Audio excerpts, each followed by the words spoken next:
Bonjour et bienvenue dans le 31e épisode du podcast de Français Dynamique. Le podcast qui va t'aider à améliorer ton français sans même t'en rendre compte. Je m'appelle Agathe, je suis professeure de français passionnée et dans l'épisode d'aujourd'hui, je voulais te demander si tu savais pourquoi les Français disent « du coup » tout le temps.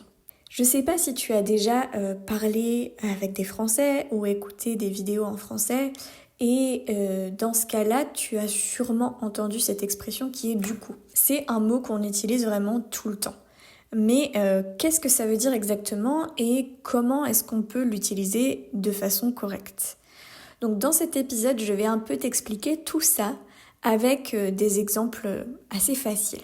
Rappelle-toi surtout de mettre un petit like à ce podcast s'il te plaît. N'hésite pas aussi à commenter cette vidéo. Et rappelle-toi aussi que si tu es intéressé, tu peux prendre des cours de français avec moi. N'hésite pas à m'envoyer un petit message. Alors, l'origine de du coup, et là j'allais dire, et alors du coup, l'origine de du coup, ce qui faisait une belle redondance, on l'utilise vraiment dans ces cas-là. L'origine de du coup, normalement, ça veut dire en conséquence de quelque chose.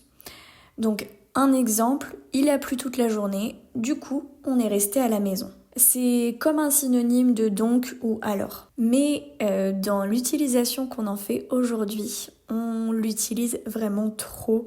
C'est un tic de langage qu'on utilise vraiment beaucoup.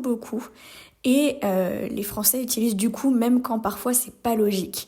Donc ça peut remplacer alors, donc, eh bien, en fait, c'est plus un mot finalement pour compléter un vide, un trou quand on ne sait pas quoi dire. Je peux te donner quelques exemples maintenant. J'avais faim, du coup j'ai mangé une pizza. Là ici c'est synonyme de donc. Et un autre exemple, je savais pas quoi faire, du coup je suis restée chez moi. Et alors pourquoi est-ce qu'on l'utilise autant ? Surtout ça donne un rythme à la phrase. C'est aussi une habitude qu'on utilise énormément. On pourrait penser à so en anglais ou pues en espagnol qu'on utilise aussi beaucoup. Et voilà, ce que je disais avant, c'est que ça peut juste en fait combler un silence. Alors évidemment, il faut faire attention à ne pas en abuser parce que en français parlé, à l'oral, c'est très courant. Par contre, à l'écrit, et surtout dans un contexte un peu plus formel, il vaut mieux éviter de l'utiliser. On va plutôt utiliser donc ou ainsi. Alors je vais te donner une petite mission. Tu vas chercher une vidéo sur YouTube, n'importe laquelle, mais qui soit assez actuelle, peut-être de personnes qui parlent entre elles, ou d'un dialogue entre plusieurs personnes, de youtubeurs, etc.